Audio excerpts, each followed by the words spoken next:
할렐루야. 네, 우리 가브리엘 중창단의 아름다운 찬양 감사드립니다. 날로 실력이 아주 발전하시는 것 같아요. 이제 5년째 되셨는데 이렇게 매주 수요일마다 찬양으로 이 예배를 돕고 또 봉사하시는 우리 가브리엘 중창단 진심으로 감사드립니다. 자, 저는 오늘 화를 면하는 비결 세 번째 시간 말씀을 전하도록 하겠습니다.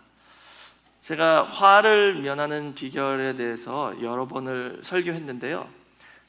이제 화를 면하는 비결이란 제목으로는 세 번째지만 땅에 거하는 자가 화가 있으리로다라는 제목으로 설교를 또 한 번 했습니다. 그러니까 총 4번 이 화에 대해서 말씀을 드리는 거예요.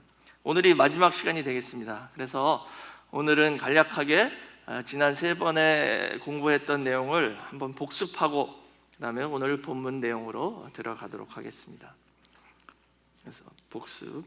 자, 첫 번째 화를 면하는 비결 때는 이 계시록의 새 화에 대해서 말씀드렸어요. 계시록 8장 13절 말씀 보시면 하늘에 천사가 날아가면서 화 이렇게 화를 3번 선포했죠. 그럼 그 화들이 어떻게 이루어지냐 하면요, 그 세 화가, 첫 번째 화가 바로 이 5번째 나팔이에요. 7 나팔 중에 5번째 나팔이 첫 번째 화에 해당되는 거죠. 근데 그 재앙은 뭐냐면 황충 재앙이었습니다. 황충 재앙. 그럼 이게 진짜 보이는 황충의 재앙이 아니라 영적으로 봐야겠죠. 특히 이 계시록은 상징적으로 영적으로 쓰여진 책이기 때문에 영적으로 해석하자면 이 황충 재앙은 황충이 와서 우리 마음에 있는 모든 신앙의 열매, 믿음의 열매를 다 갉아먹어서 없어지게 만든다는 것이죠. 그 다음에 두 번째 화는 6번째 나팔이에요. 이 6번째 나팔은 유브라데 강에서 바람을 잡고 있던 천사들이 하나님이 명하시니까 그 바람을 놔서 큰 전쟁이 일어나죠. 그게 바로 세계 3차 대전이 되겠습니다. 그 다음에 세 번째 화는 7번째 나팔인데 이 7번째 나팔에는 아무 내용이 없었죠. 7번째 나팔을 보니까 그 안에 7 대접이 나왔어요. 그러니까 세 번째 화는 첫 번째부터 7번째 대접 전체가 다 그 안에 포함되어 있는 거죠. 근데 첫 번째부터 7번째 대접은 다 이제 마지막 환란들입니다. 최종 심판까지 가는 그 마지막 후 3년 반의 무서운 환란들이 다 이루어지는 것이죠. 이게 그 계시록의 새 화의 내용인데요. 그럼 이 화를 면하는 비결은 뭐냐? 계시록 9장 4절 말씀 보니까 이게 첫 번째 화에 해당되는 황충 재앙에 대해서인데, 여기서 보시면은 누구만 해하지 말라 했냐면요, 오직 이마에 하나님의 인을 맞지 아니한 사람들만 해하라 그랬어요. 그러니까 하나님의 인을 이마에 맞은 사람은 그 화에 해당되지 않는다는 것이죠. 이 화를 면하는 비결은 뭐예요? 이마에 하나님의 인을 받는 것이다.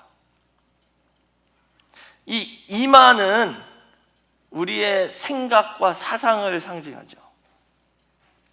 그래서 이 이마를 인쳤다라는 것은 우리의 생각과 사상이 하나님의 말씀으로 완전히 무장돼서 어떤 환난이나 연단이나 유혹이나 또 미혹하는 영들이 와도 절대 흔들리지 않고 거기에 넘어가지 않고 끝까지 그 올바른 믿음과 사상을 지킨다는 거예요. 그렇게 하나님께서 보호해 주신다는 것이죠. 그래서 이 인은 시대별로 인이 있었는데 그 인은 뭐예요? 완전 보호의 상징이고, 그 다음에 하나님의 소유권이다 라고 나타내는 거죠. 하나님의 소유다. 그 다음에 진품성을 보장하는 거예요. 이게 진짜 성도다, 이분은. 그리고 마지막으로 변질되지 못하게 금하는 거예요. 변질되지 않도록. 왜 이런 마켓 가서 뭐 이런 식품 살 때 뭐 병에 이렇게 딱 뭐죠? 플라스틱 같은 거 딱 돼 있잖아요.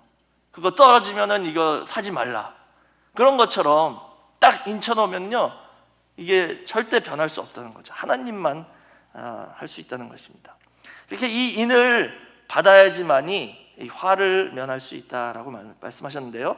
근데 요한계시록 7장 1절에서 3절 말씀 보시면 이 인은 누구에게만 줬냐면 하나님의 종에게만 인을 쳤다라고 말씀하셨어요. 하나님의 종. 그럼 어떻게 되면 이 종이 될 수 있을까요? 로마서 6장 16절 말씀 보니까 너희 자신을 종으로 두려 누구에게 순종하든지 그 순종함을 받는 자의 종이 되는 줄을 너희가 알지 못하느냐? 혹은 죄의 종으로 사망에 이르고 순종의 종으로 의에 이른다. 그러니까 종이 되는 비결은 뭐예요? 순종하는 사람의 종이 되는 거예요. 사단에게 순종하면 사단의 종이 되는 거고, 하나님한테 순종하면 하나님의 종이 되는 거고, 다른 사람한테 순종하면 그 사람의 종이 되는 거죠. 그러니까 하나님의 종은 어떻게 돼요? 하나님을 순종하면 되는 겁니다. 그 다음에 두 번째로 이제 땅에 거하는 자에게 화가 있으리로다라는 말씀으로 증거했었죠. 이 요한계시록 8장 13절 보니까 이 화가 누구한테 있대요? 여기 나와 있죠. 땅에 거하는 자들에게 화 세 번 있다 그랬죠. 그러니까 화는 땅에 거하는 자들에게 임한다는 거예요. 그럼 여기 땅에 거한다에 거하다가 헬라어로 카토이케오입니다. 카토이케오.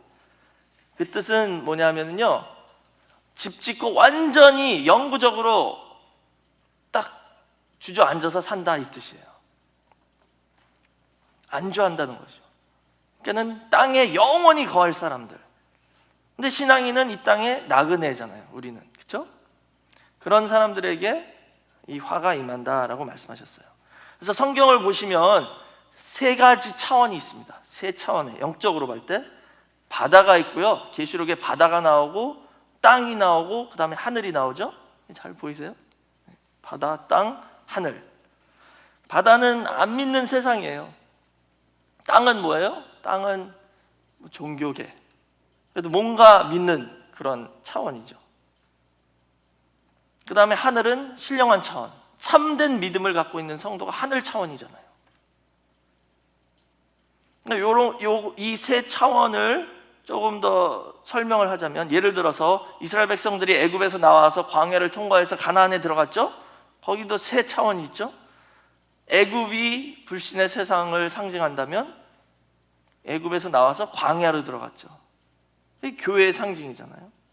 광야는 반드시 통과해야 됩니다. 광야를 통과 안 하고 가나안으로 갈 수는 없어요. 근데 광야에서 주저앉으면 안 돼요. 광야에서 반드시 가나안으로 가야죠. 그런데 이 광야에 대해서 공부하셨을 때 14번째 진친 장소가 릿마죠. 릿마. 거기서 12정탐꾼을 보냈어요. 40일 동안 정탐하고 돌아왔는데 10명의 정탐꾼은 나쁜 보고를 했죠. 악한 보고. 2명 여호수아와 갈렙만 믿음의 보고를 했습니다. 그랬더니 이스라엘 백성들이 그 릿마에서 10명의 보고를 듣고 모세를 원망하고 하나님을 원망하고 애굽으로 돌아가자 그랬잖아요. 그 릿마의 뜻이 뭐죠? 릿마의 로뎀나무라는 뜻인데요. 릿마의 그 어원은 라탐이라는 단어예요. 라탐. 근데 이 단어의 뜻은 뭐냐면요, 묶이다, 붙잡다 이런 뜻입니다. 그러니까는 그들의 불신이 그 사람들을 그 땅에 광야에 묶어 놓은 거예요. 붙잡은 거예요. 가나안에 못 들어가게. 그 결과로 그 1세대들은 다 광야에서 죽었죠. 땅에서 죽은 거예요. 하늘 못 가고. 또 원로 목사님이 설교하실 때 그 말씀 많이 하시잖아요. 광야에서 다 죽었다고. 그걸 너무 강조하시는 거예요. 그럼 이걸 오늘날 우리한테 적용을 한번 해보세요. 그게 무슨 뜻일까? 광야에서 1세대 죽었다 이 뜻은 교회에 나와서 하늘나라 못 갔다는 뜻이에요. 그렇죠? 교회에서 천국으로 못 갔다는 거예요. 교회는 계속 나왔는데, 교회는 몇십 년 나오고 신앙생활 열심히 했는데 천국 못 갔다 이 뜻이에요. 그 다음에 이제 아브라함의 삶에서도 이런 게 보이죠. 아브라함은 갈대아 우르에서 태어났죠. 갈대아 우르는 불신의 세상을 상징하는 거예요. 거기서 하나님이 나오라 그래서 하란을 갔습니다. 하란은 훈련의 장소예요. 거기서 노아와 에벨과 이런 믿음의 선진을 만났죠. 그래서 말씀을 전수받았습니다. 그러면 그 다음에 이제 가나안으로 가라 그러면 가야 되는데 아브라함의 아버지 테라는 가기 싫어했잖아요. 하란에서 주저앉으려고, 안주하려고. 그리고 아브라함도 못 가게 붙잡았어요.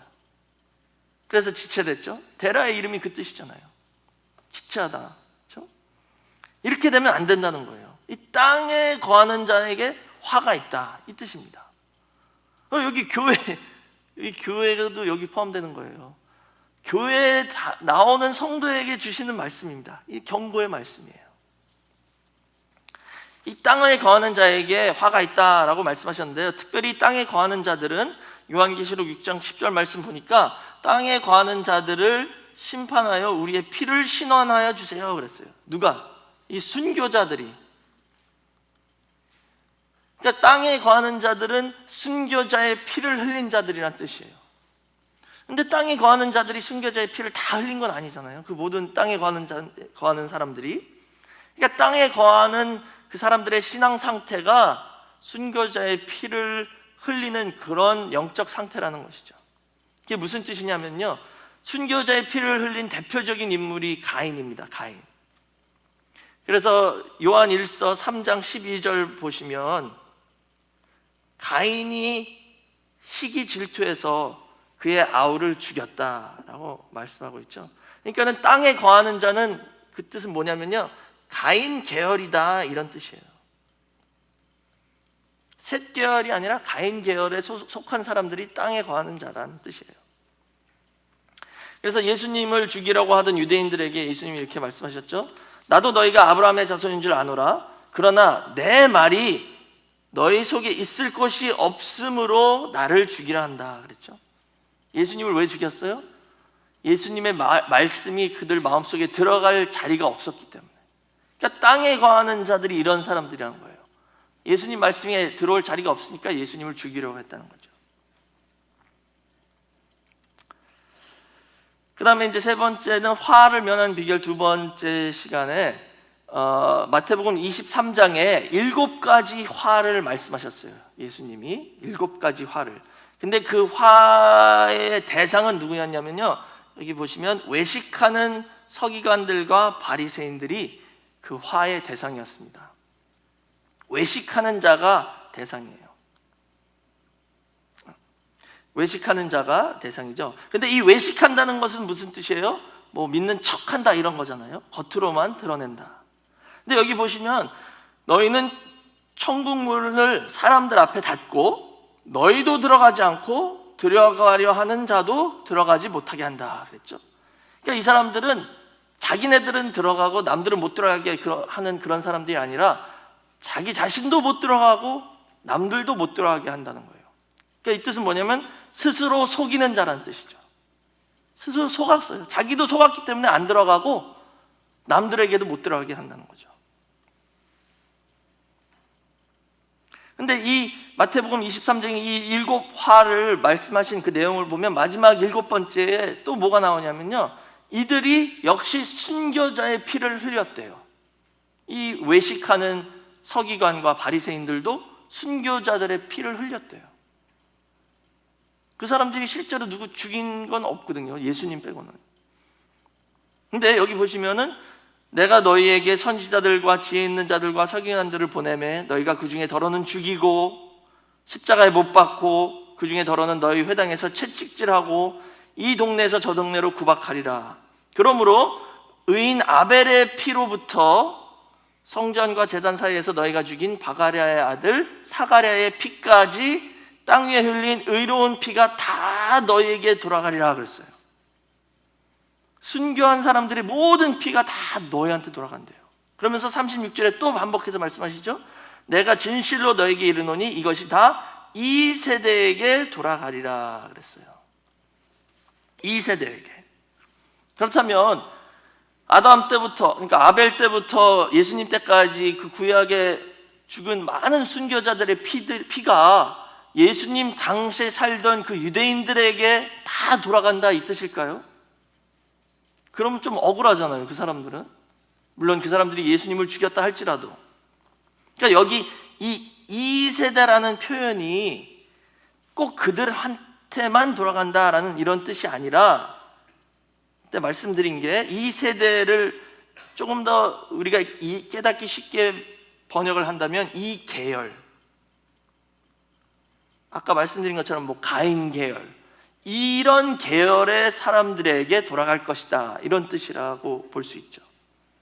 그럼 여기 이 세대, 이 계열의 사람은 어떤 사람이에요?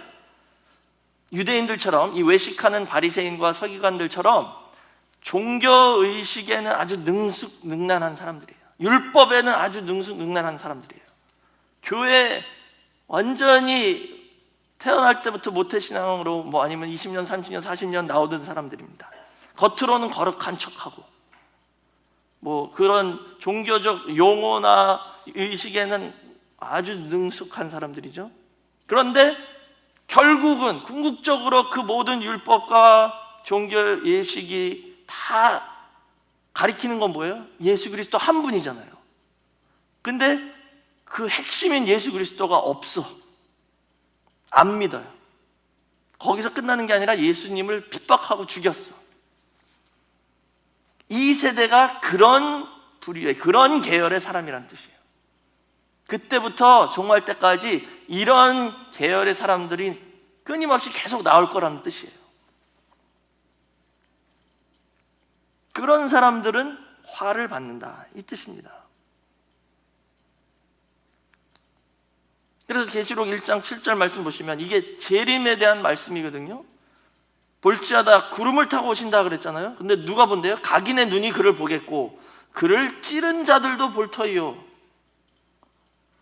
재림하신 주님을, 예수님 찌른 자들은 2000년 전에 죽었는데 어떻게 봐요?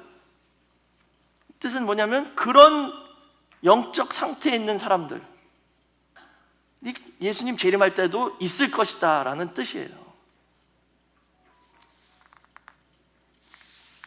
그게 바로 이 세대입니다.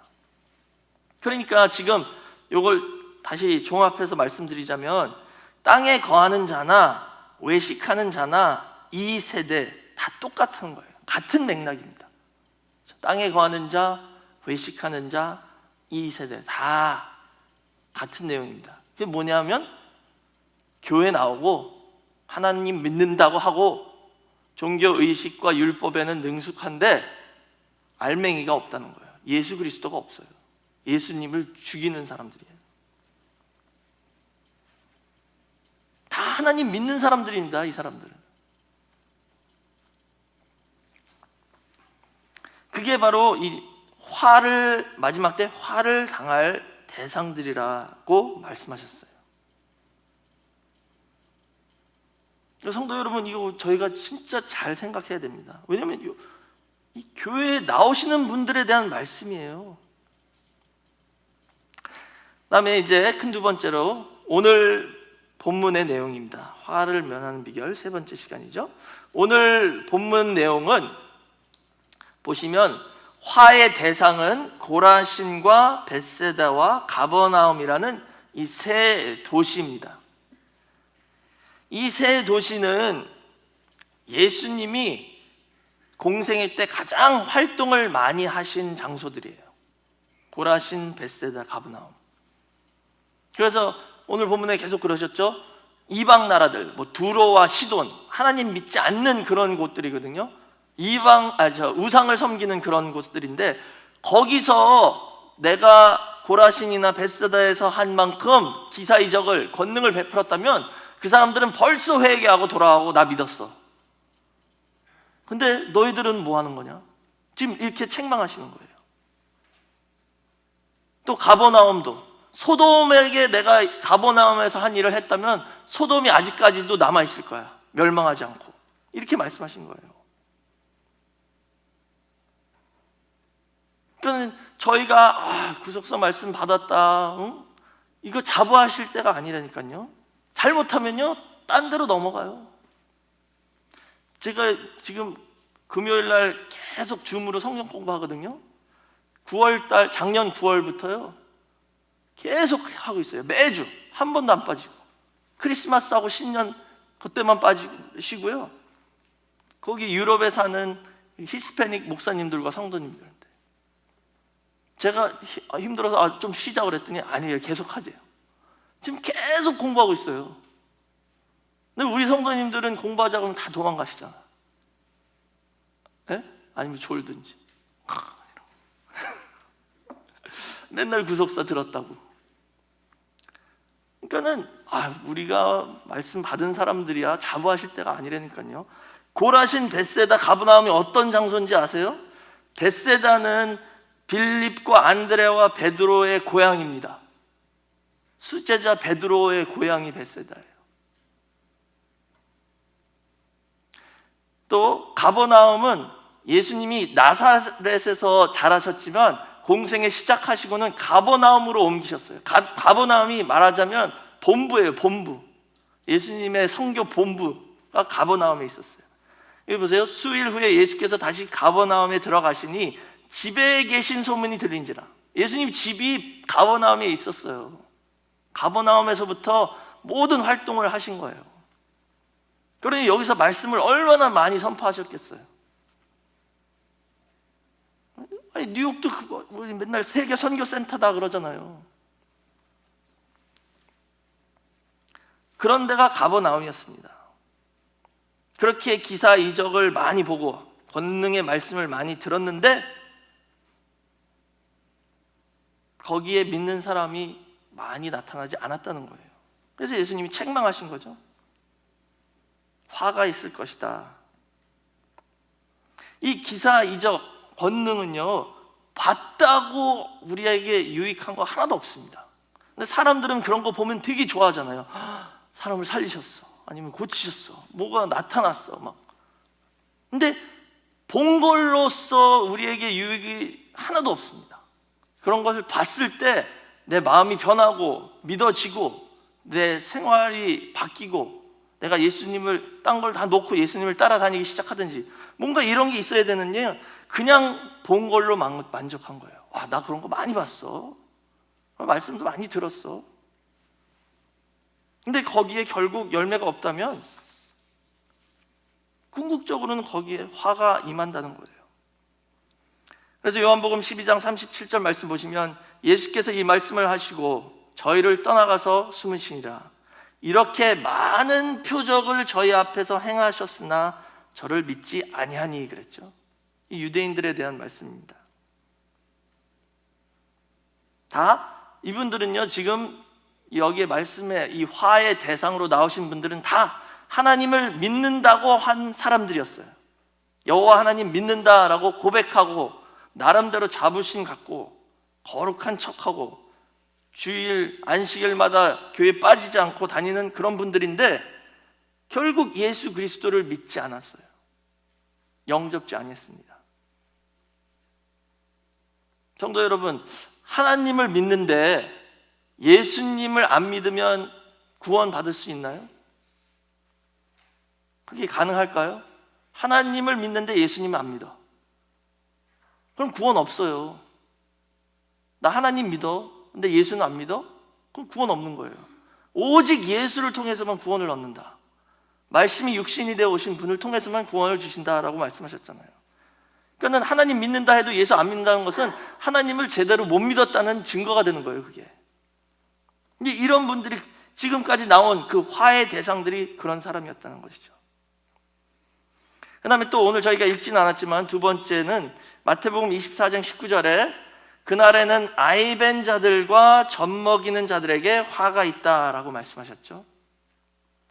아이벤 자들과 젖먹이는 자, 여기 그날은 종말을 의미합니다. 마태복음 24장은 다 종말에 대한 말씀이에요. 종말에 아이벤 자들과 젖먹인 자는 화가 있다. 이것을 문자적으로 육신적으로 해석하면 절대 안 되죠. 영적으로 해석을 해야 됩니다.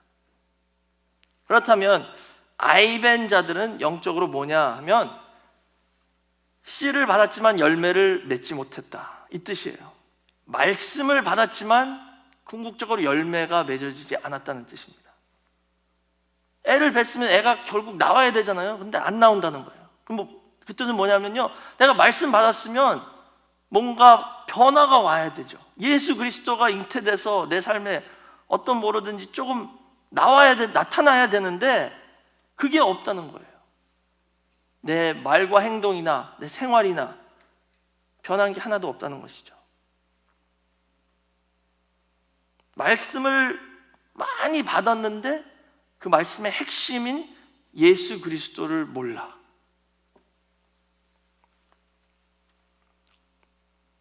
그 다음에 젖 먹이는 자는 그럼 어떤 자입니까? 성경에서 젖은 어린아이들, 갓난아이들이 먹는 것으로 어떻게 설명하냐면요, 육신에 속한 자들, 영적으로 성장하지 못한 성도들을 상징하는 그 음식이 젖이에요. 그래서 고린도전서 3장 1절에서 3절 말씀 보시면, 형제들아 내가 신령한 자들을 대함과 같이 너에게 말할 수 없어서 육신에 속한 자 곧 그리스도 안에서 어린 아이, 그러니까 그리스도 안에잖아요. 그러니까 예수는 믿긴 한데 아직 어린 아이야. 차원이 어린 아이들을 대함과 같이 하노라.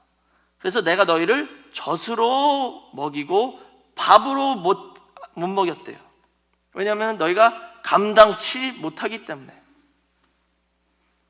근데 그들이 육신에 속한 자라는 증거가 뭐가 있냐? 너희가 아직도 육신에 속한 자로다. 너희 가운데 시기와 분쟁이 있으니 어찌 육신에 속하여 사람을 따라 행함이 아니리요. 예수 그리스도를 믿는데 아직도 시기와 분쟁과 이런 육신에 속한 모습들이 있기 때문에 어린아이다라고 말씀하시는 거죠. 젖만 먹고 있다는 거예요. 또 히브리서 5장 12절에서 14절 보시면, 때가 오래므로 너희가 마땅히 선생이 될 터인데 너희가 다시 하나님의 말씀의 초보가 무엇인지 누구에게 가르침을 받아야 할 것이니 젖이나 먹고, 그러니까 말씀의 초보죠. 젖은 단단한 식물을 못 먹는다. 젖을 먹는 자마다 어린아이니 의의 말씀을 경험하지 못한 자요, 단단한 식물은 장성한 자의 것이니. 장성한 자, 저희는 지각을 사용함으로 연단을 받아 선악을 분별하는 자들이니라. 그러니까 젖 먹는 자는 무슨 뜻이냐면요, 신앙생활 오래 했지만 신앙의 성장이 없는, 성숙한 단계로 가지 못한 그런 성도를 의미하는 거예요. 교회를 10년, 20년, 30년, 40년 그래서 말씀을 많이 받았는데 열매를 맺어지지 않고 신앙이 자라지도 않고 그 말씀의 핵심 메시지가 뭔지 깨닫지 못하고, 깨달았는데도 믿지도 못하고, 이런 분들이 바로 아이벤 자, 젖 먹는 자라는 뜻이죠. 그런 자들에게는 마지막 때 화가 있다라고 말씀하셨습니다. 그래서 예를 들어서 디모데후서 3장 5절 말씀 보시면, 경건의 모양은 있어요. 겉으로는 다 어떻게 할 줄 알아. 이런 상황에는 손 들어야 되고, 할렐루야, 아멘. 경건의 모양은 다 있는데 경건의 능력은 부인한다. 알맹이는 없다는 뜻이죠. 또 디모데후서 3장 7절에 항상 배우나, 말씀을 계속 받아요. 노트도 하고 필기도 하시고 다. 근데 마침내 진리의 지식에 이를 수 없어요. 계속 배우고 있는데 그 말씀이 가리키는 그 최종 목적지에 그 메시지가 하나 있잖아요.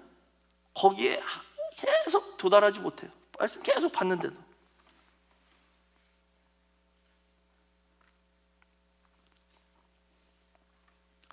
그래서 결국 보세요. 예수님을 누가 배신했죠? 가룟 유다가 배신했잖아요. 잠시만요.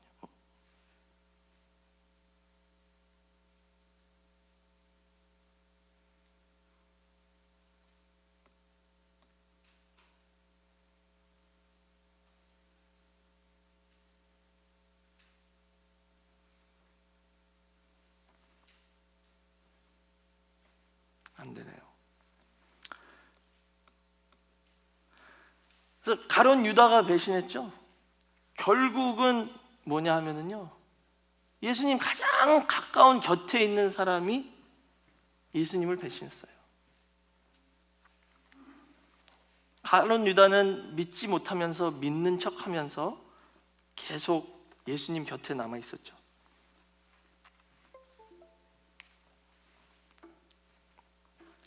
자, 그렇다면 이제 결론을 내리겠습니다. 성경에서는 분명히 화가 마지막 때 땅과 바다에 임한다라고 말씀하셨어요. 땅만이 아니에요. 땅과 바다. 요한계시록 12장 12절 말씀 보시면 땅과 바다는 화 있을진저 그랬어요. 하늘은 아닌데 땅과 바다에는 화가 있대요. 근데 지금까지 그 화에 대해서 말씀하신 구절들을 다 보니까 거기에 바다에 대한 내용은 거의 없어요. 없죠? 다 땅에 대한 내용입니다. 그러니까 바다에도 화가 임하지만 지금 하나님의 관심은 그 화를 받을 땅에 계신 거예요. 왜냐면은 바다는 완전히 안 믿는 불신의 세상이잖아요. 어차피 화 받을 거예요, 거긴. 근데 이 땅은 받으면 안 되는데 왜 아직도 여기 있냐 이거예요. 이것은 무엇을 말씀하냐 하면은요, 교회는 다니고 종교 예식과 율법에는 다 능숙한 그런 땅에 거하는 사람들, 외식하는 자, 이 세대 같은 성도들에게 화가 임한다는 것을 여러모로 지금 경고하시는 말씀입니다. 다 우리에게 해당되는 말씀이죠. 한번 생각해 보세요. 교회에 그렇게 열심히 나왔는데, 신앙생활 열심히 했는데, 내가 밖에 나가서 놀지 못하고 이렇게 다 신앙생활 했는데 만약에 땅에 거하는 자로서 마지막 때 화를 받는다면 얼마나 억울하겠어요. 그래서 저희는 진짜 솔직하게 진짜 내 자신을 기도하는 가운데 겸손한 마음으로 돌아보고 살펴봐야 된다는 것이죠. 그래서 분명히 베드로전서 4장 17절에 하나님 집에서 심판을 시작한다라고 말씀하셨습니다. 하나님 집 밖이 아니라요, 하나님 집 안에서 심판을 시작하신대요. 거기서 땅과 하늘이 나눠진다는 뜻이죠. 사랑하는 성도 여러분, 정직하고 순결한 마음으로 주시는 말씀을 받아서 그 말씀이 내 안에서 진짜 믿음과 화합해서 풍성한 열매를 맺는 저와 여러분 모두가 되시길 주의 이름으로 축원하겠습니다. 그래서 하나님께서 저희를 보고 다 너는 하늘에 거하는 자다라고 인정해 주셔서 마지막 때 어떤 화가 이 땅에 임해도 능히 통과해서 새 예루살렘에 다 입성하는 우리 늘품교회 모든 성도님들, 그리고 우리 모든 권속들 다 되시기를 주의 이름으로 축원하겠습니다. 기도하겠습니다. 사랑과 은혜가 충만하신 아버지 하나님, 오늘도 저희를 하나님의 전으로 인도해 주시고 귀한 말씀을 통해서 화를 면하는 비결을 가르쳐 주심을 진심으로 감사드립니다. 오늘 주신 말씀을 저희 마음판에 다 새겨주셔서 우리 자신을 돌아보면서 내가 과연 하늘에 속한 자인지 아니면 땅에 속한 자인지 기도하는 가운데 깨달을 수 있게 허락하여 주시고, 이 말씀을 붙잡고 오직 믿음으로 따라가서 하늘에 다 도달하는 우리 늘품교회 모든 성도님들이 될 수 있도록 인도하여 주시옵소서. 이 마지막 때 이 땅에 화가 임할 때에 하나님의 인으로 우리 성도님들과 가족들을 다 인쳐주셔서 절대 미혹되지 않고 유혹에 넘어가지 않고 어떤 연단이나 환난이 와도 믿음을 저버리지 않고 끝까지 인내하는 성도가 되어서 하나님께 영광 돌리며 새 예루살렘 성에 다 입성하는 역사 있게 허락하여 주시옵소서. 하나님께서 저희에게 주신 모든 축복 기억하면서 헌금을 준비했습니다. 바치는 손손길 기억하여 주시고 하늘문을 여사 천천만만배로 갚아주시며 근심 없는 재물의 축복을 가정마다 채워주셔서 늘 감사가 넘치는 역사만이 있게 허락하여 주시옵소서. 모든 것을 감사드리며 예수님의 이름으로 간절히 기도드렸사옵나이다. 아멘. 함께 영광의 박수 올립니다.